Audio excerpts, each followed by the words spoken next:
I'd like to welcome Janine McDonald to Leadership Team Talk today. Hello, Janine. Hello there. Thank you so much for that lovely welcome. My absolute pleasure. It's good to have a professional organiser on. I believe that's what you call yourself. What's the name of the business? It's Clear the Clutter Now, Clear the because Clutter Now. what better time there is to do it than now? Let's start now. Fantastic. So today we're going to be talking about how your space can enhance your performance. And I'm hoping, Janine, well, I know, I'm not hoping, I know, because we've spoken ahead of time, Janine gives some great practical tips in this session towards that. Before we do, let's just kick into your background, Janine. So I believe before you set up this business, you had a completely different role, and you had pink hair. I did. What was that? What was that role? Okay, so I worked in banking for just short of 25 years, 3 months short of 25 years. And I started right from sorting checks into alphabetical order to running the flagship branch in Northern Ireland. Excellent. To then... For younger people, you might need to explain what a check is. Yeah, true. Carry on. Yeah. And then I was then transferred to Manchester, where I was a processing manager for the back office work. So I'd gone from being client facing to back office. Yeah. And I had a team of 67. And then after that, I looked after the international team. So very much working with the overseas branches as well, and seeing how we could streamline the account process for people who were emigrating or working overseas for a period of time. That's quite a sizable team, 67 people for you to lead.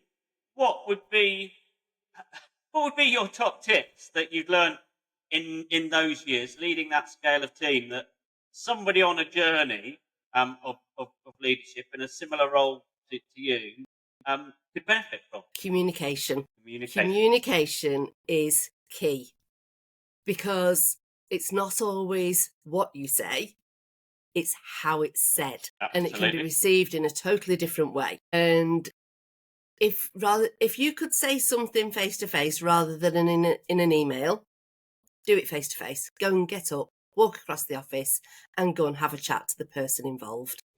Yeah, because it's just communication just brings a team together, and it brings that element where if it's an open communication, you're open to accepting ideas and suggestions for how to improve the job that they're actually doing.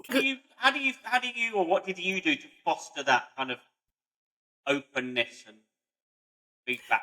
I got them all a drink every day from the drinks machine. So I would spend a little bit of time going round, seeing what everybody wanted, pressing the buttons on the machine and then delivering them out again. But during that time, people said, what are you doing a brew run?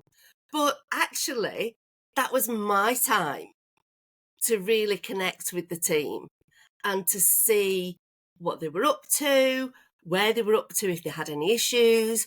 But then also, if they were having issues at home, or if I knew that one of the kids was struggling to go into school, then it was just a nice way of catching up with everybody in an informal way. I love it.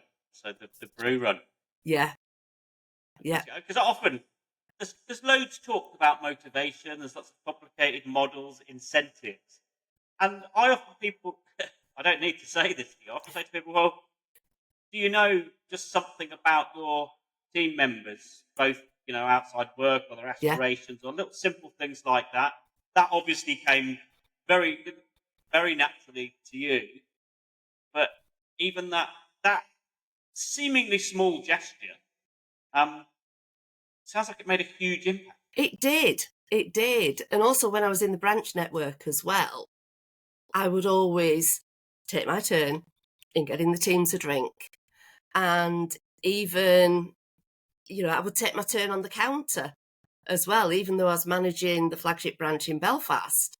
Right. I still did lunchtime cover on the counter, because it's good to keep your hand in with the skills, but it's also good to know that the pressures that the team are under Okay.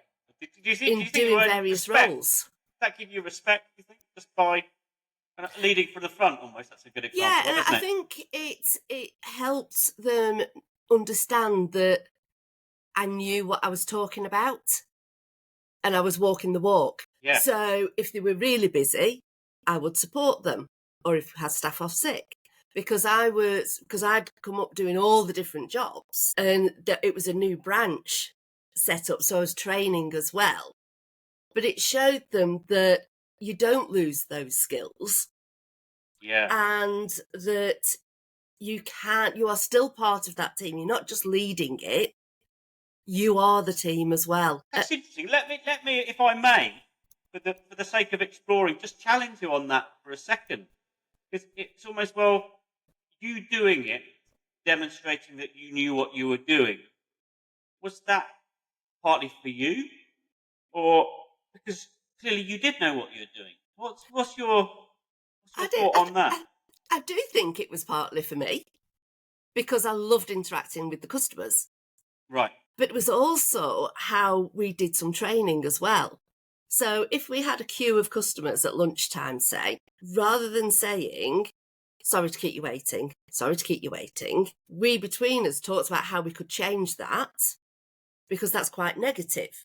So we changed it to thank you for your patience. And Yeah. that Lovely. Just that one word. totally Thank you. changed. Yeah, thank you for your patience.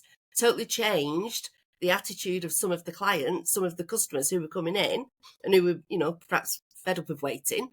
But the fact that we'd acknowledged that with a thank you rather than sorry to keep you waiting because it's down, it's thank you for your patience. Absolute perfect customer service tip. Perfect leadership.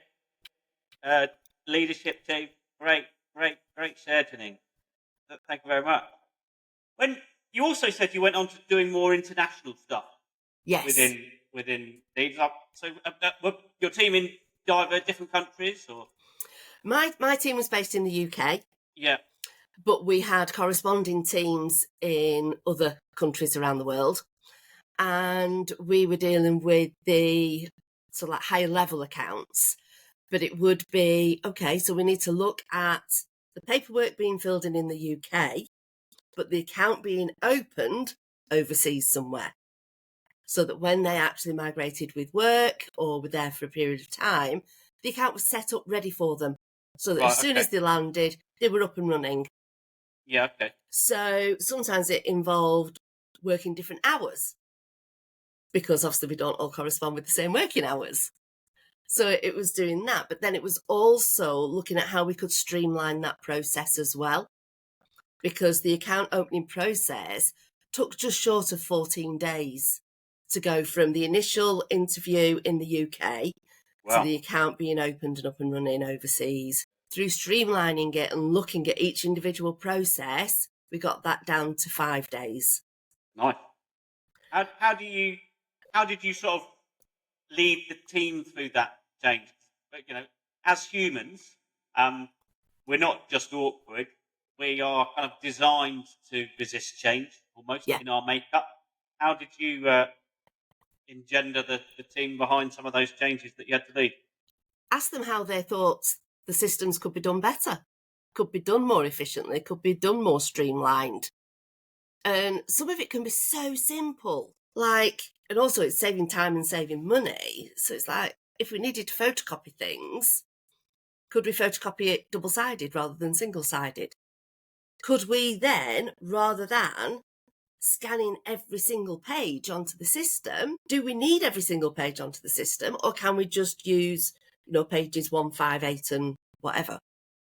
So Okay. that it saves time in the actual scanning process, it takes time in the electronic process, and it's less storage on the system as well. And it's quicker for the account to be opened overseas. But what we would do as well, we would have conference calls with some of the overseas countries and say, okay, so this is our process here in the UK. What happens to it when it comes to you? Yeah, How understand their would it, perspective. Yeah. what else can we do differently to support you, because ultimately the client's going to be with you. So we wanted to make sure it was taking as responsibility and following it through. Yeah. Wonderful. And I ask a lot of people this because I think whilst it's harder for you to share sometimes, it's easier for other people to benefit. So this it's the hindsight question. So what mistake have you made in leading or managing a team that others might be able to benefit? Not fully understanding a process myself when asking my team leader to implement something. Okay, and why did that cause a problem? Through that lack of understanding meant that I'd not communicated fully what was needed. They were floundering a little bit as to how to set things up and how to get the processes up and running. Okay. So, what their requirements were, what their KPIs were. And what happened? It all fell down a little bit, to be honest. And we we all had a regroup, and it was a big lesson to myself in that if I'm leading a team, I really need to understand what's happening. I don't know, were you bold enough at the time to just fess up and say, sorry, my communication could have been clearer, or words to that effect? Yeah, I just said, right, let's just stop. I need to get I need to get more clarity on it so that I can then explain it to you in a clearer way. Okay. And I went away. It took us another couple of days for me to really understand what we were doing. And then I could communicate it effectively so that they could then do their job. And what did you then always remember from that to stop you doing that again? I just always remember that instance and how horrible I felt about it. Yeah, and that it's almost like you're being not necessarily pulled up. It takes you back to being at school where it's like, no, you could have done better. I'm not going to repeat that error. But for the good, for the good. Absolutely. Thank you for sharing that. So, you're welcome. we're here to talk about performance by enhancing your space. Just quickly, we need some form of segue here. How did you go from being a bank manager to Clear the Clutter Now? How did that transpire? I was actually made redundant. Okay. So basically, once I trained the team up overseas, the part of the work shifted overseas. So my team was ultimately made redundant. And I really struggled with my mental well-being.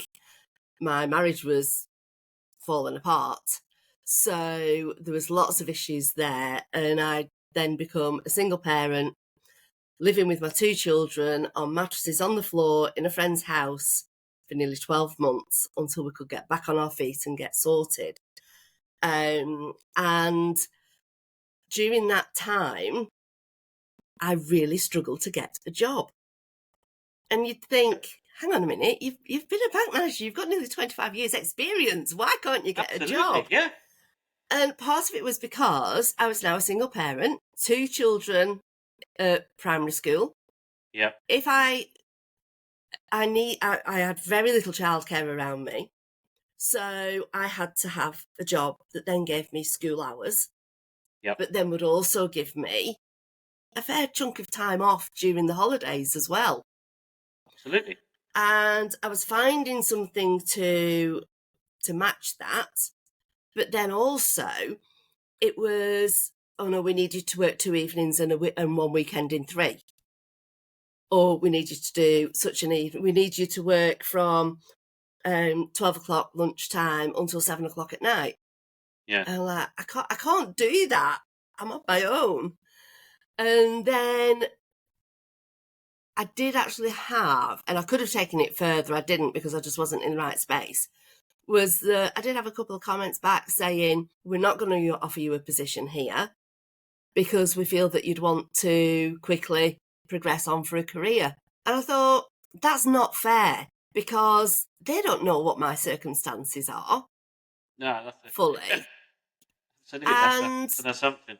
You know, things change. We know that things change and things evolve. So after having so many knockbacks and my confidence going down, I thought, what am I going to do? So my work coach at the job centre, because I was signing on, and he was lovely. And we'd had a conversation and look, I'm not getting anywhere going for jobs. It's driving me batty. What can we do? So he suggested, what do you enjoy doing? I was like, I love helping people. I love hearing stories from people. So we arranged, I went on a free starting your business course, and 2 days in, everything was set up for Clear the Clutter Now.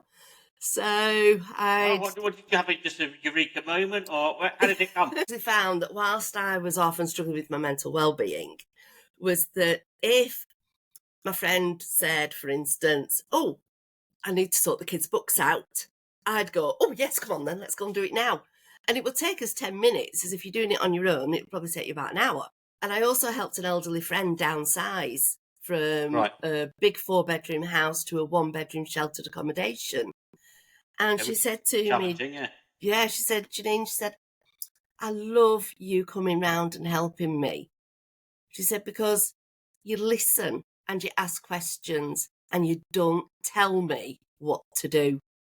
She said, my nieces come round and they just tell me what I need to do. She said, and I don't want that. I can make my own mind up. So knowing I was being so helpful for her and enjoying helping other people, and that I am quite organised, but also I know, because I've struggled with clutter myself, when my brain was going into decision paralysis, I know how much of a struggle it is, and I know how important it can be in your confidence, in your mental and physical well-being, and that of the wider family and wider colleagues as well. Quite a story. Just out of interest, is there anything, because you're sleeping on some mattresses, signing on to setting up your own business. I mean, a lot of entrepreneurs tell the story. Most of them have some low moments. Yeah. And the word resilience is bandied around a lot. What did you do in that moment of kind of lowness to help to get through it? Is there anything that you can share? It was my friend, really, who we'd gone to stay with. Yeah. I would say my lowest point was before that, whilst I was still in the previous home and previous relationship. That was the lowest point. Yeah. Actually giving ourselves, I'd say freedom, but the start of a new journey. My friend was very nurturing, so she nurtured us emotionally and physically. So she gave us a roof over our heads. She cooked for us, and it was, proper home-cooked, delicious food. Yeah, nice. And she spent time with us as well. And we very easily slotted in. So it was, she'd make dinner, I would do the shopping, I'd do all the washing up and the sweeping up of the kitchen, I did the laundry and folded it all into piles, and then we'd distribute it to pack it all away. So on that side of things, that's how my confidence came back, albeit very slowly. That's how it came back. And then moving into the home that we're in now, knowing that I then had a base, and knowing that, we had our own space as well at that point. And whilst we were staying with a friend, my car became my storage, because we were all in one little room. And every time something came home from school or something was sent, it would go in the car boot. And it got to the point where the car boot was pretty full. I can imagine. But it became a bit of a running joke in that if anybody wanted anything, they'd say, ask Janine, see if it's in the car. And you could almost guarantee that it was. Got it in there like a TARDIS. Yeah, it was. Hoover, clothes, shoes, gym kit, all there. It was. So without that support around me, because my dad was very ill at the time as well, without that support around me, I wouldn't be where I am today. No, today, for those, thank you for going in and sharing that story. I hope it doesn't bring too much harrowing memories back. But no, it's fine. I met Janine in a field in Tring at Ideas Fest the other week, and it was a confident author walking up to me.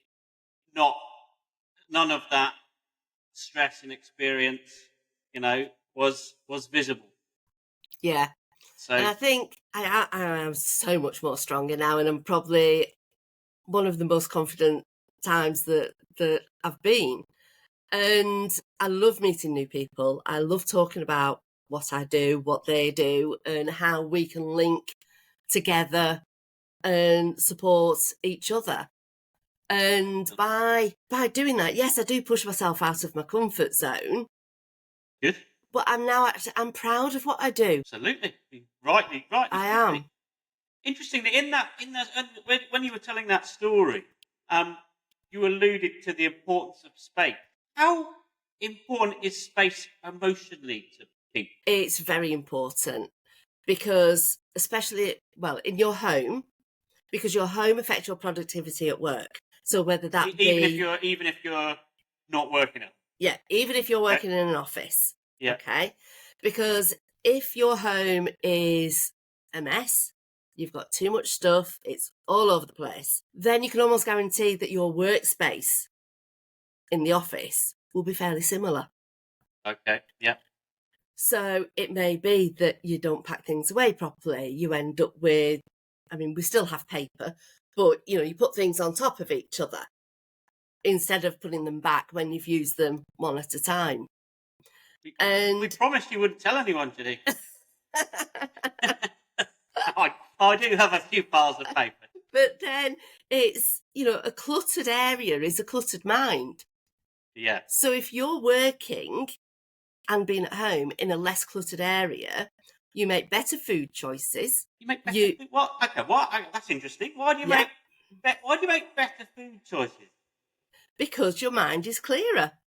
Okay. Because if your mind is more cluttered, you're more likely just to go to the cupboard and grab a snack rather than think, oh, it's lunchtime, I'm going to go make some lunch now. Okay. So what do you? Because we're all different, right? Yep. I mean, I do a lot with this from a communications perspective, but we all have different styles of what our home looks like and kind of how much mess is kind of acceptable. Some people like it immaculate, and some people, that I don't know. Generalist might be some sort of nutty professor. They've got it all in piles, absolutely everywhere, and they would claim to know exactly where everything is. What do you say to someone like that? I take every case on an individual basis. I certainly do not do one approach fits all because Absolutely. everybody's been on a journey. And clutter generally comes from a form of trauma. Now, that can be negative trauma, it can be positive trauma. So negative trauma may be that when they were younger, the parents were hoarders, or it could be the opposite in that they actually sold or gave away all their toys without asking them, for instance. Okay. So I had a client whose favourite toy had been sold when she was little. She is now a hoarder. Really interesting. Yeah, so it goes very, very deep. It does. But then Most things do. Yeah, yeah. But then it's amazing how powerful those early years are. Oh, tremendously. I come across this all the time. It might be somebody doing their business accounts and they say something like, "I'm not good at math," and generally you can trace that back to something in their childhood, which was a teacher or a parent saying to something to them that then just stuck. They might have failed a math test or something. Yeah, exactly. And at that point, 5 years old, they decided, kind of emotionally, and they've never rethought that thought consciously ever since. Because I was actually helping my mum declutter her home because she's downsizing. And we found a box of books, and they were mine and my sister's first exercise books from school. So we're going back a long time. And I had a flick through mine, and it was always, good work, needs to try harder. Good work, needs to write more. Good work, need to look at your spelling. And I thought, why are you telling me that you're doing good work and then you're telling me that I'm not good enough? I thought, wow, that comes from me being 5. Because now if I've done something well and somebody says, you've done that really well, I don't believe it. Yeah. And it really hit home because that was only last week that happened. But it just shows how communication, like we talked about originally, goes so deep and so far with everybody. Absolutely. Communication does, because it's your interpretation of it at the time. Yes. and we're all, Yeah. at that point, good work, but meant Yes. it's not good enough for you at that Yeah. point. Yeah, Whereas for exactly. somebody else, it could have they might have just looked at good work and go, great. Yeah. Yeah, exactly. There's no wrong or right about that. We're all different. So if you have Clear- if you have a clearer home and a clearer office, when it's time to go home, or if you're at home, when it's time to finish off and sit down and watch TV or read or whatever you do, if you've got lots of things around you, that's signalling to your brain that your job isn't done and that it's not finished and you still have things to do. So you're not relaxing fully. So by not relaxing fully, that affects your quality of sleep. And if you sleep in a cluttered bedroom, you wake up in a less positive mindset, because instantly you wake up and you're faced with all these decisions, all this stuff. Yeah, okay. I'm going to be doing some tidying up this weekend. And then you mentioned before about there's different levels of clutter. There's actually a clutter image scale that people can so look both up. on index mess. Yeah, and it gives photographs of different levels of the amount of stuff in a room. But by having more space and less stuff, so it's not just about buying a bigger house with more square footage. It's about reducing the amount of things that you already have that no longer serve you purpose, because that's holding on to negative energies. Yeah. Now, if you pass those on, then to me, it's not getting rid of things. It's passing things on for others to enjoy. Yeah. And in all of us, we've got kindness. And that kindness then starts to radiate out. And if you're kinder and you feel more positive, you're more productive. So by being in a decluttered environment, you can be up to 20% more productive. You're more creative. You're more energetic. Yeah. So that the crossover into your work, we spend on average 4.5 hours a week looking for things that we don't know where we've put them. That's half a working day. What would you do if I said to you, I'll give you half a working day extra a week for nothing? What would you do with it? That's an amazing figure. Where did that come from? Yeah. Do you remember? That is from. I'd have to look it up actually, because I've got it in my book. That's all right. You can share where we can put the source on the video. I don't want to put it on the spot. Yeah. But yeah, because there's a lot of people who challenge them. I'm often challenging people to find an hour or a couple of hours just by changing something. If you can save people half a day just by getting a bit more organised, then wow. Yeah. And it's like I did some temporary work, and it was in a hospital. And there was 2 filing rooms. So we still had lots of paper files. Right. And half the alphabet was in one room with some members of staff, and the rest of the alphabet was in another room. But the alphabet wasn't even in the right order. Now, how time negative is that? So I suggested, why don't we take all of the files out of the smaller room, put them into the bigger room, and have that as all the files, and then the staff come out of that room and go into the smaller room, so that they don't have the weight of all the paperwork around them, and it's more efficient to go and look for the files that they need because they're all in one place. Absolutely. And you're not hemmed in. Well, that's it. You're not hemmed in. You're not surrounded by all the extra dust that's coming from all the papers. It's more efficient because you're not keep walking from room to room. And it was more efficient because it was then in a proper alphabetical order. So you could then go to each individual client folder that you needed. And that saved so much time. What are your? Because I guess you talk there about getting stuff or passing, not giving it away, passing it on to somebody that could value it. I'm a big fan of that, and using recycle sites to give stuff away I don't need, because that's great for the environment as an aside as well. That means someone else doesn't need to buy it, which is all good. There's an element sometimes, that forgive my ignorance of your specialist area, of sort of whether it's serves some sort of practical purpose or brings some joy. That's often talked about it. What can you explain a bit more about that? Yeah. I mean, not everything has to be practical. Yeah. It may be sentimental to you. And it may be looking at your sentimental things in a different way. So rather than having them stuck at the back of the cupboard, so say grandma's tea set, Yeah. you can remember, going round on a Sunday to grandma's and having a cup of tea with her. But it's stuck at the back of the cupboard. Could you make it into a bird feeder and hang it in the garden so that you see it every single day? Yeah, almost get some value out of it. Doesn't it? Yeah. Practical value. It could be just Yes. emotional memory of a wonderful moment with your gran every Exactly. day. Yeah, exactly. And, practical things. Yeah, great. We all need practical things. But having things around us that really light us up and bring us that inner happiness helps with our overall mental well-being and positivity. So if we're more positive, again, it has that knock-on effect. We have more energy. If we have more energy, we can achieve more. If we achieve more, Yeah. then if that's in business, it may generate more income, or it may be that we can take on something else or diversify into something else. So if you're a leader and you do still work from a physical shared space, maybe an office, what can you, given that we're all different, how would you approach optimizing that environment? I would find from the team what issues they have, because it changes again, whether it's hot desking or if you have a dedicated desk. That's a really interesting. Yeah. That's a really interesting topic because, as you said, some people like personal stuff around them. Yes. Some people aren't as bothered. Yeah.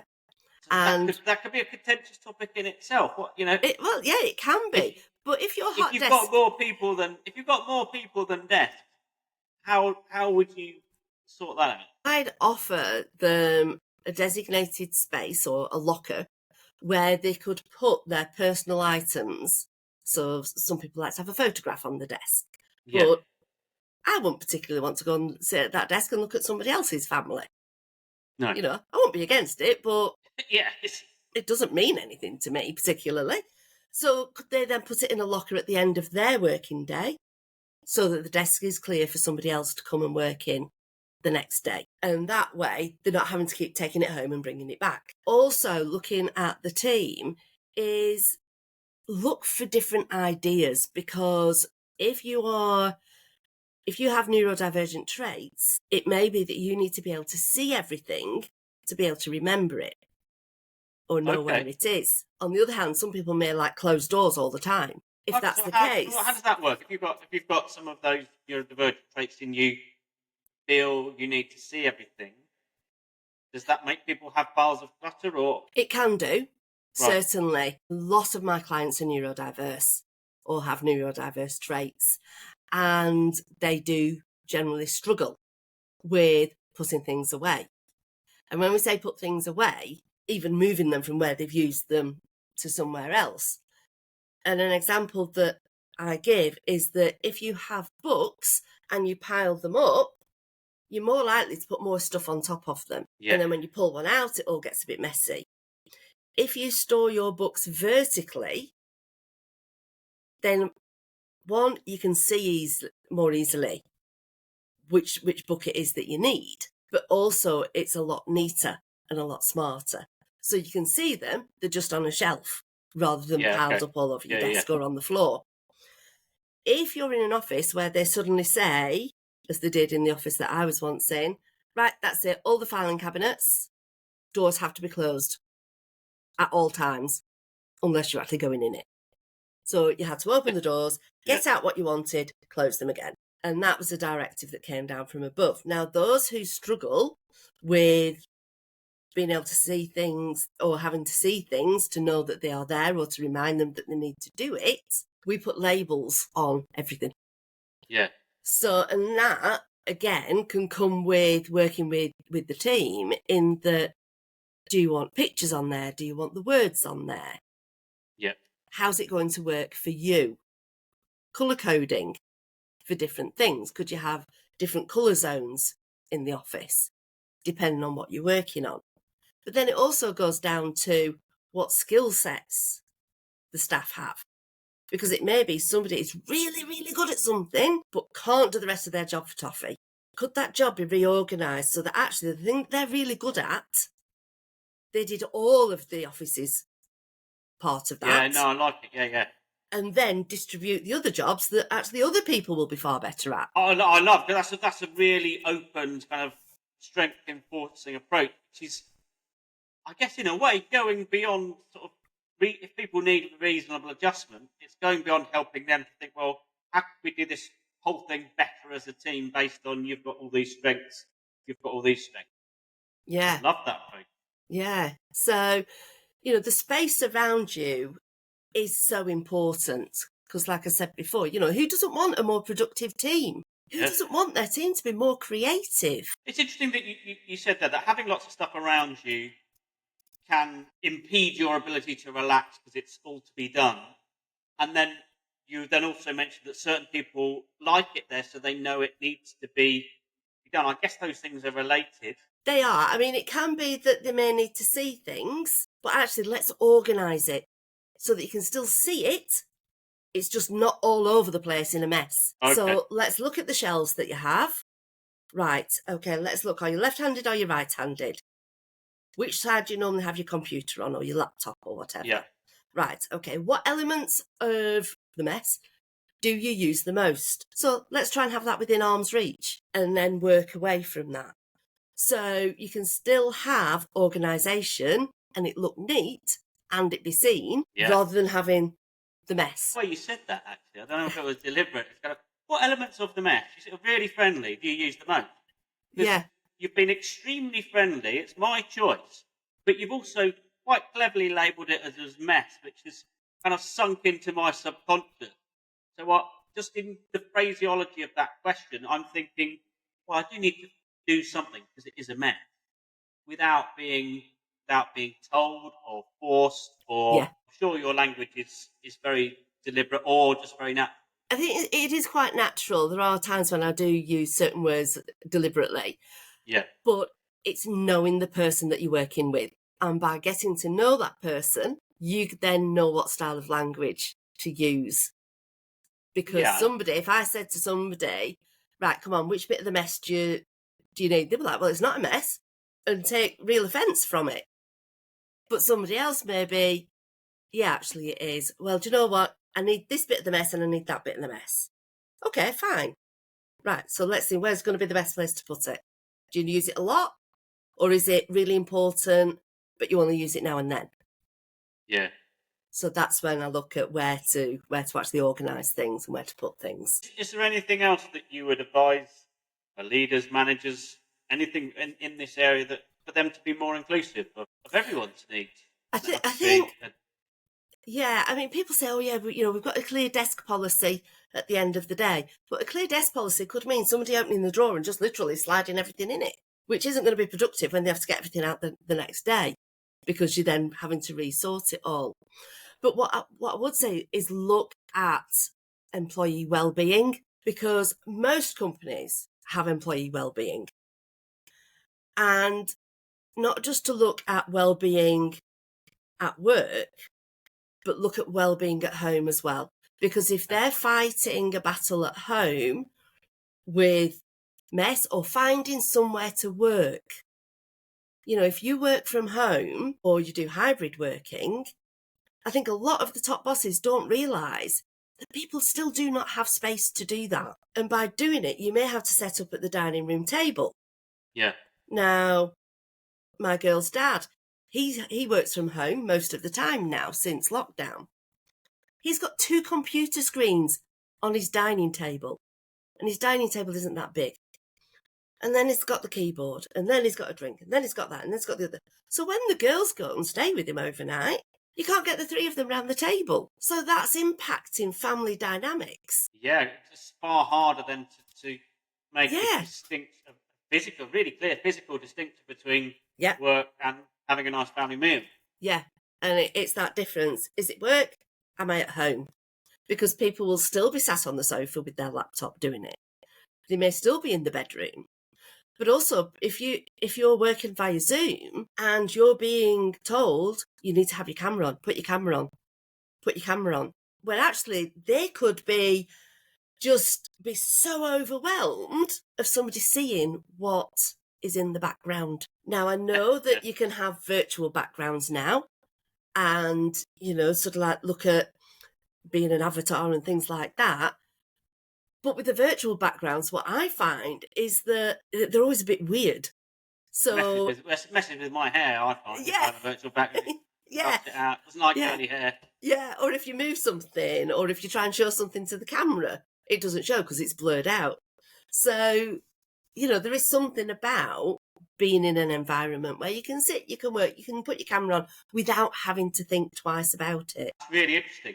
Just as a personal aside, one of my New Year's resolutions was to tidy this space. So I was happy that I didn't need a virtual background, that I could be Yes. authentic in my own space. That Yeah. was a big driver for me actually tidying up, just to say, well, I want to be authentic, I want to be proud. This is my space. Yeah. And I don't know whether you saw anything of Jason Manford during lockdown. He did a couple of like comedy gigs and he'd read some books, and he was in a room and he had two not even posters, two A4 pieces of paper that said bookshelf, because he said every time I'm on a Zoom with somebody, they've always got loads of books in the background. He said, I haven't got that, so these are my bookshelves. And it made me realise that, everybody was using the same background at that point. I mean, things have developed since then, but they were all using the same backdrop. But that's not getting to know that person. Absolutely not. No. Yeah. Be proud of what you've got, or even what you've placed in there. Yes. I don't know if you got your book in there. I have. I've got my book here. The front's curled over a little bit at the minute. So yes. So that's my book. What's that? What's that called? By the way, this is Clear the Clutter Now. Streamline your life by doing just 3 things. Perfect. Where can you get that? So you can get that off Amazon. Great. And it tells you a bit about decluttering, a little bit about my story, a little bit about how you can flick your thought process, and if you have any doom bags knocking around, which is where you just seem to throw everything in and think I'll sort that out later, and then later doesn't really come. Thank you for explaining. I was the doom bag that you never unpack. Yeah. So it stands for didn't organise, it only moved. Oh, lovely. Yeah. Great. So it goes into that, but then it goes into the practical things. It's like, right, come on, now let's start doing something. Okay. And it's got challenges and tasks in there. I know this will differ by personality, but what is I guess at some point there is a hurdle to overcome to actually want to do something about it. Yeah.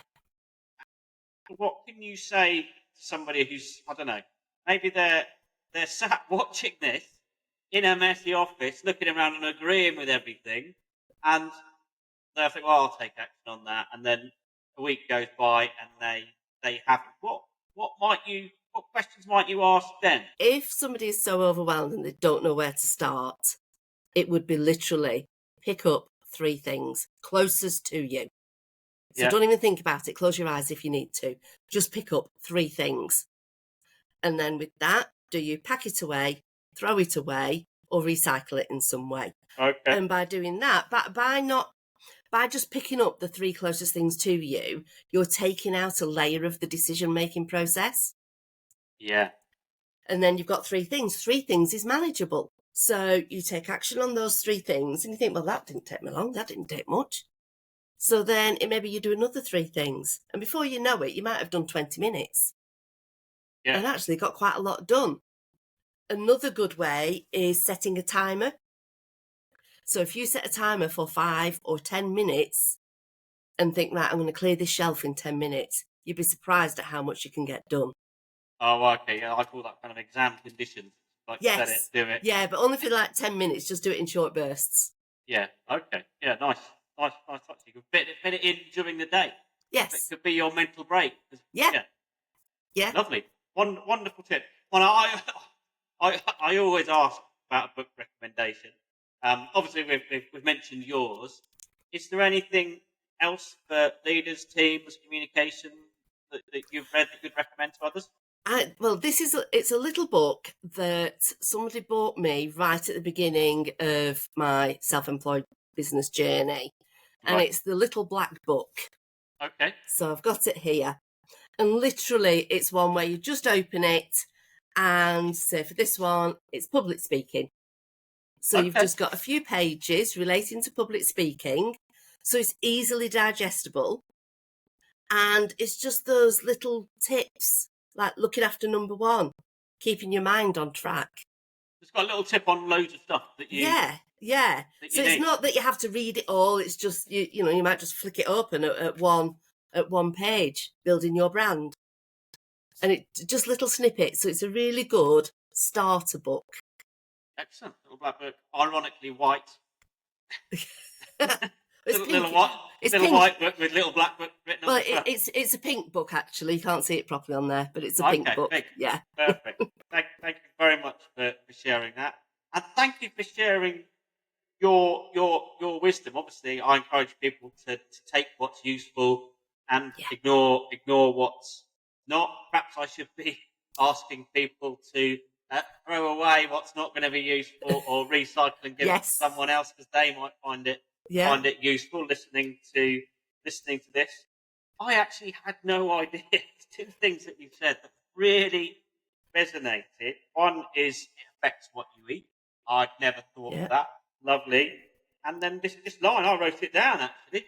I scribbled stuff down. It's like clutter comes from some form of trauma.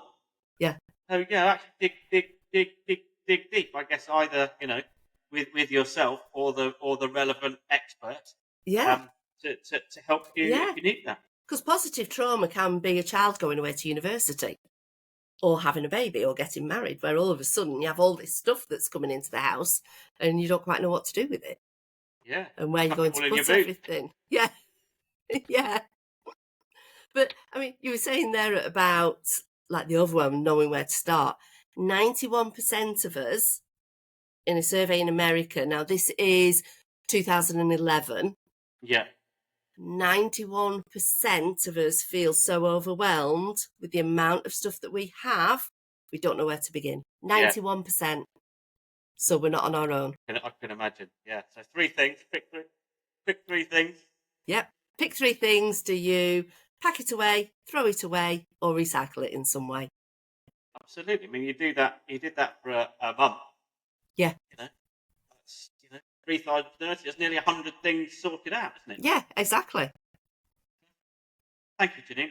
I've really enjoyed that, and I'm sure people are going to take some great stuff away from it, or if they need, Thank you come and so get your much. support now.